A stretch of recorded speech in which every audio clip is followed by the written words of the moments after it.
Welcome back, everybody, to the Unstahled Life YouTube channel. This is video number 2, and today we're going to talk about our travel days. We thought we'd have one travel day. Turns out we kind of had 2 travel days. So I think that goes to show, as with any big change in life, there's always like your idea and your expectation and what you think is going to happen, and then there's like what ends up actually happening. Yeah. Right? And it was 2 very different stories in this case. So first we're going to talk about what happened in detail so that you guys can all kind of come along with us on that journey, because I did have quite a few questions of just like, how did traveling go? All the little intricate details, especially for anybody that's planning to potentially travel right now, kind of what it looked like, right? And then we're going to talk about a few of the things that after the fact we talked about and thought we might do differently if we were to do it again. Maybe that'll be helpful too. A few things.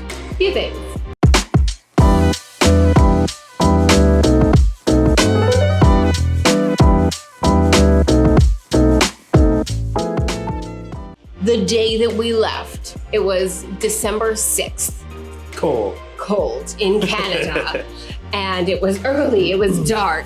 Our Christmas gift for our family was a limo to the airport for my grandparents. It was really, really, really cool, Very really nice wonderful. Gift. We were so appreciative. Yeah. The girls were ecstatic. So the limo was set to show up at 4 a.m. Myself being me, I need to be prepared and have coffee before anything happens. So I got up at 2:30. Everybody was quiet. Everybody was sleeping as usual. And I got up at 2:30. I had my coffee. I ate, just kind of tried to set myself up and started kind of getting myself, and then like packing those last minute things, like the personal hygiene stuff that you can't pack until the morning of. Those were making me really anxious. So got all that done, got dressed, packed all this, got this stuff out of the way. And I was up at like 11 or something, just like going through my bags and like, oh, do I need this? Do I need that? Yeah. You're like, oh, you're there for 3 months, so it's like you can't just be like, oh, well, I can live without it for a week. Exactly. Like, you know. And going over the paperwork like repetitively, because we'll talk about it in a different video, but there's a lot of things that you need specifically. Not a lot, but enough things that you need to be very specific for Costa Rica, that we just really wanted to make sure, especially traveling with all of the kids, family of 5, during COVID times, we just wanted to make sure that everything was correct and we didn't have any problems at the airport. So there was a lot of that the night before too. A lot of, why won't this thing print, and why haven't they sent me this yet? And it's like, oh no, I leave in the morning, and it's like, do I need this paper? Do I need that paper? Why is there so many papers? So he's sleeping and I'm up, I'm getting ready. That's fine. So around 3, I wake him up, get him some breakfast, get his stuff packed, and we had planned that we would just wake the girls up and like pick them up and throw them in the limo, because I kind of anticipated there being snow on the ground, which there wasn't actually. It was dry. Everybody said just wake me up in the morning when the limo's here. Yeah. And just throw me in the limo. Just throw me in the limo. Okay. The limo pulls up, 4 a.m. like on the button. He's there. And it's pitch black, so you can see like this beautiful limo outside my grandparents' house. And we wake the girls up, and their window at my grandma's house, their window points to where the limo is. So it was like, look out the window. And they get all excited, and we threw their flip-flops on, woke up baby shark. Time to go. Good morning. It's time to go to Costa Rica. Lacey, where'd you go? It's time to go to Costa Rica. Of course, it's time to start too early. Roycey Shark, get him. Get him, Roycey Shark. Abby, are you excited? You look.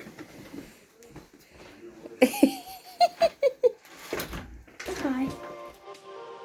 All of the luggage. All of the luggage. There was so much luggage. Okay, so let's talk about luggage for a second. We have 4 people technically. We have 4 like full paid for tickets. Yeah. That's like me, Rob, Ebony, and Lacey. And because Royce is not even 2 yet, he was able to be on my lap. So he doesn't get full luggage. Any checked bags. Any checked bags or anything like that. So we have 4 of the full size checked luggages. Then we have 4 carry-on rollers. Then we have 4 backpacks. Everybody gets a backpack. And it's all piled at the door. So this poor limo driver, then we have a stroller and a car seat for the baby and a booster seat for Ebony. Yeah. There was a lot of luggage going into this limo. I mean, we almost needed a limo. I don't know if we would have had enough space for anything else, to be honest with you. The whole trunk was full. Yeah, we had to put the stroller in the limo with us. Yeah. And he was apologizing to us as if it was his fault. And I was like, dude, thank you just for fitting everything in here. Absolutely no problem. So we get all the luggage in, get the kids loaded in, say goodbye to my grandparents. I start to cry in the limo. I'm crying and I don't even know why. I'm overtired and I'm love my grandma so much. I'm so thankful for everything that, I shed some tears in the limo, but then the kids are having so much fun in the limo. Yeah. They're like, wow, look at the lights, and the lights are all changing and they're just having a grand old time. So as we kind of pass through the next few cities, we're doing good. We're okay, we're gonna get to the airport now. And Baby Shark's what is going on? He's just looking around it's the middle of the night. Why'd you wake me up? Why'd you wake me up? This doesn't feel right, but super chill. Get to the airport. All of the luggage comes out. All of it. Of the limo. And I'm okay, so I'll get all the kids and I'll wait inside. And then Rob's just shuttling luggage back inside. And I mean, the limo driver was very helpful. He helped bring it in too, but then we had to kind of mosey it all together over to the counter where you check in, right? Yeah. Which luckily it was close and there wasn't a huge line, so that was helpful. And honestly, I think the one airport attendant actually, he saw us and he came and talked to us. Yeah. I think and then he kind of unbuckled the little, the line thing, and let us go through. I think he was in. I have pity on you, family. Here. I mean, it wasn't that busy because I think it was only that flight. Really, there wasn't a lot of people in there. It was pretty ghost town. Yeah, We which were again was nice. People in line to get up to check our bags. I also found Pearson Airport, all of the staff, even they were just so lovely and so helpful and so kind, which hasn't always been my experience. So it was nice. Yeah. Now we got up there, and we did have some problems with our paperwork. Despite going over and over and over them. I'm going to talk about that more in a different video where I break everything down, but there was a problem with our paperwork. So we're there, Ebony has to use the bathroom. She's freaking out and I'm I can't take you in there, and Dad and their belts weren't working to weigh the luggage. So we were waiting there for a long time with some antsy kids. Okay, we did pretty good though, because we anticipated the possibility of something going wrong. Although at one point she did say to us, well, last time this happened, the family didn't fly. And I was yeah. I was excuse me? I was is there a number I can call? That's not gonna happen today. I was let's just figure this out. Let's just be cool people here and figure this out. Yeah. She ended up calling her manager over. It was okay, it was fine. She just wasn't reading it right. She missed a little piece of information, human error. We were good. We just thanked her. We said, thank you so much. We don't even care. Thank you. Yeah. And we kept our cool. We were totally cool because there's no point in getting irate with people. We are not those people ever at all. It's not going to solve anything. It's not going to solve anything. So we get through. The luggage is pretty much gone. We had to check our oversized luggage. So we had a stroller, like I said, and a baby car seat and a booster seat, which I thought we'd have to pay extra for, but we didn't, which is cool. So then we had to go check those things.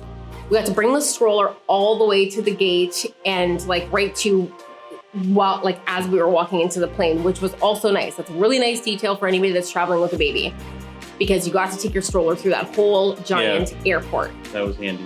Super handy. It locks them in, first of all, and you don't have to carry them. We made it to our gate.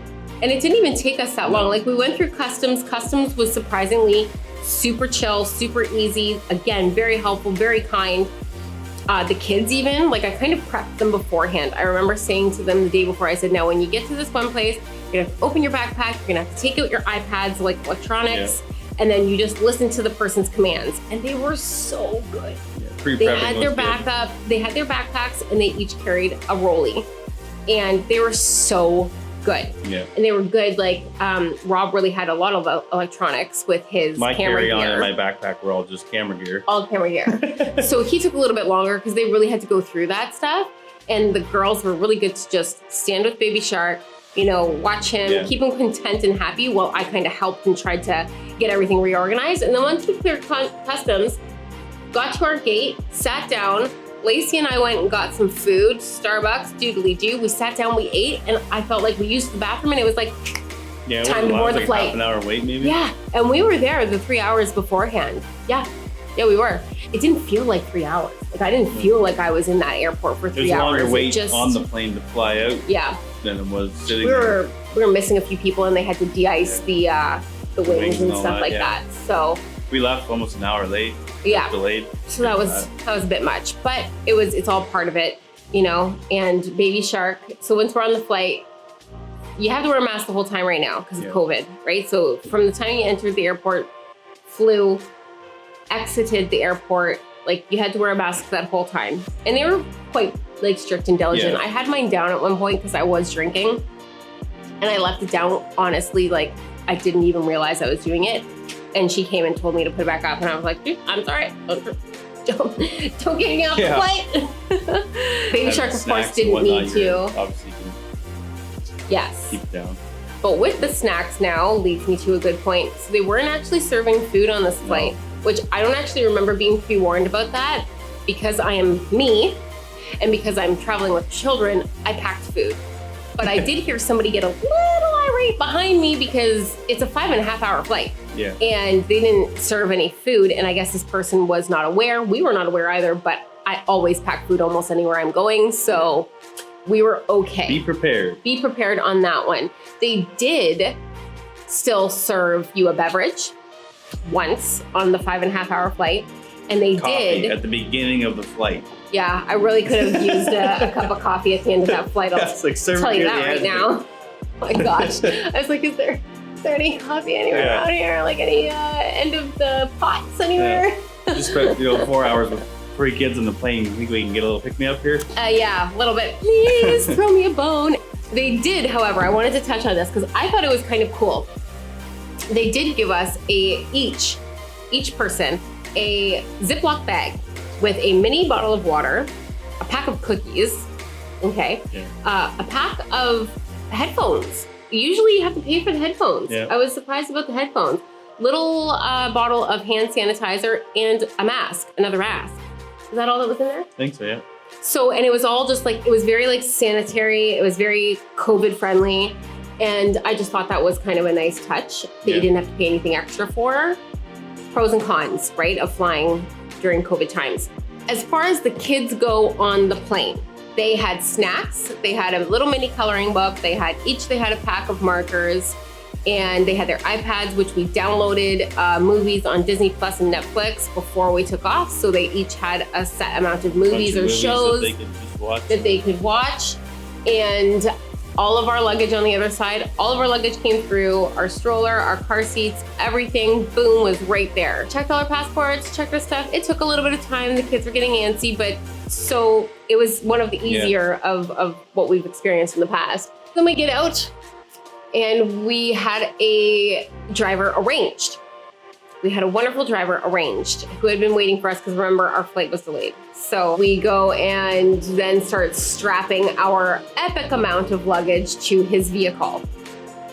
That then took, again, it just took a little bit longer than we anticipated because— So he had a Toyota 4Runner, if you can envision the size of that vehicle. It's like a big SUV. And then he had a giant roof rack. So he had all of our 4 big main luggages on top, strapped, ratchet straps. With a playpen, because he brought us a playpen. Yeah, and then we had some in the back. We had the stroller in the back. And then kid in the back, and then the other 2 kids, and then you in the middle in the back, and then me in the front seat, my bags. It was tight, but it worked. It was tight. It was super tight. Like I couldn't move. So we've woken up at 4 a.m. and we've driven to the airport, which is about an hour. It was a lovely drive. There was no one on the road. An hour to the airport, 5.5 hours. more like 6.5 hours because we were delayed waiting on the flight. And then the time waiting in the airport to board. And then we, customs and immigration after, let's say, an hour or two. Then we get out, get loaded into Andy's car, and we start to drive. And that drive is about 3 to 4 hours, which in our minds, thinking 5.5 hours, 3 hours, we thought, okay, but you didn't take into consideration all that other time. That was a really big day. That was a long day. For all of us, especially the kids. So we got to their house, our friend's house, late. It was after dark, starving. We ate and basically got everybody to bed. Yeah. Woke up in the morning, though, to one of the most breathtaking and beautiful views we've ever seen in our entire lives. I woke up and I was like, oh, wow, I'm actually here right now. Yeah. Everything all of the other day was just all like all over the place. You didn't really stop to take anything in. You just like, you have a goal to get where you're going, and like it's been so long, you don't really take much of it in. Yeah. And the ride to get there, I should mention, was through mountains. So I was very car sick the entire time. Very windy. That's like all the roads basically here. I couldn't believe it. I've never been car sick. I can't remember ever being car sick in my life, and that was pretty intense. I was just so thankful, though, that the kids did not feel that, because that would have been, at the end of that long day, that just would have been so hard for them. I was able to keep it together. They were sleeping mostly by the time we got there, yes. So the next morning was really cool. Next morning we woke up, we ate breakfast, and we thought, okay, today the plan is, this is our plan. Wake up, we're gonna go to a Walmart. Yes, Costa Rica has Walmarts, but only in the bigger cities. So we wanted to go there and stock up on a few things that we thought we'd need for the 3 months. So I thought, this is our plan today. We're gonna wake up, we're going to eat breakfast, we're gonna go to Walmart, and we're gonna get to our house by 1 p.m. Sounded That was the plan. That's what it looked like in my head. But what it actually was wake up, have some coffee, eat breakfast, chat. Kids playing in the hot tub. Kids jumped in the pool.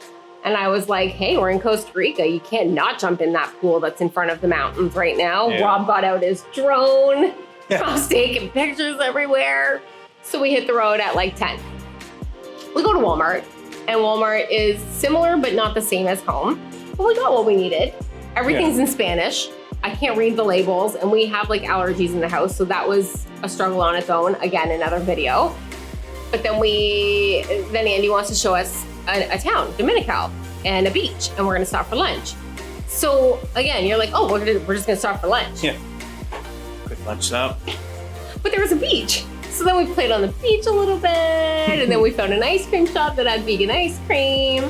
And we ate at this restaurant. We just took our time, and we were asking questions, and we were chatting, and we were having a glorious time. And then we didn't get here until 9:30 at night. Another long day of travel. That was like 7 hours of driving. It was so long. It says like, if anything you read on a map here, don't believe how long it takes, because that's not true at all. Like we thought we were like 3 or 4 hours away, and honest to goodness, it was like 6 or 7 hours of driving. And I just remember, like, the girls kept asking me how long it was going to be, and you're borderline as a parent, you're annoyed. 2 hours, like every 2 hours. Yeah, right. And you want to be like strong, and you want to be annoyed at them, but I couldn't, because they were being so good and they were being so patient. And Baby Shark, like, he was so retired, he was like dancing in the back of the car to like the Latin adorable music, and everything was so good. It was cool. You got to learn a lot of things from him. Like, he was showing us a lot of stuff. Yes. He was telling us about a lot of things here in the country. So. And I mean, I normally can sleep in a car, but I couldn't even sleep. I was in the middle. There was nowhere to put my head. It just. So fine, we get here. It is 9:30 at night, Costa Rican time, which is actually 10:30 at night, our home time. So our bodies feel like it's 10:30 at night. It's pitch black here. The sun goes down at 5:30. We roll into this house we've never been to. We unload all of the luggage again. And all the kids have had the longest day. So I ripped all of the luggage open, found everybody's pajamas, found the sound machine for Baby Shark, the monitors for Baby Shark, you know, everything that I needed just right then and there. Got everybody to bed. I think I gave Rob a hug and a kiss, and we just went to bed. Yeah. So, what would we do differently if we were to do it again? Or what are our tips for you guys if you're thinking of traveling anywhere with your kids? Yeah. Looking back, I said to Rob, I really wish we would have just got a hotel for the night in San Jose when we landed, got off our plane, got through all the stuff, went to a hotel, ate some food, you know, ordered some food, not had to worry about any of that, ordered some food, get into some beds and just chill, right? Wake up fresh the next day. Definitely. So number 2, I would stop more often though. Like I would slow it down. So in my mind, and I think I'm always like this, especially like back home, I just want to get done. I want to get to the point. And in this case, it was I wanted to get to my destination both times. The first day I wanted to get to our friend's house, just get there. And the next day I just wanted to get home, you know? So the first day he asked a few times, do you guys want to stop and eat? Do you want to stop at a fruit stand? And I just was like, I just want to get to his house. But I didn't realize how far his house was. Yeah. So we should have stopped. We should have stopped and eaten and stretched our legs and walked it off. We all would have felt so much better. Even if it was late getting to their house, we would have felt better by the time we got there. And the same on the next day. We stopped the one time for lunch, but then after that, there was like this giant gap of driving where we didn't stop at all. We stopped once for gas. We went to the bathroom. Like 4 hours. We did grab a coffee, but we could have stopped again to just let the kids out and more so run around at a park. Just got another hotel like halfway between and just absolutely hang out for the night there and just been more chill. patient with it, right? Yeah. Again, just kind of taking the time to think about not just like what the end result is, but like let's enjoy the journey, because that's why we're doing what we're doing, is we're trying to enjoy our family and experiencing and the journey, not just rushing through everything to get to the end result. It's like stuck. It's like embroidered in me. I gotta peel it all out. So I think that's what we would do a little bit differently if we were to do it again. I agree. What about you? The plane ride went pretty okay. Packing the snacks went pretty okay. It was all pretty good. Yeah. I mean, it was just a stressful 2 days, really. It was a stressful 2 days. But it was 100% worth it. Oh, yeah. 125,000%. Yeah. Totally.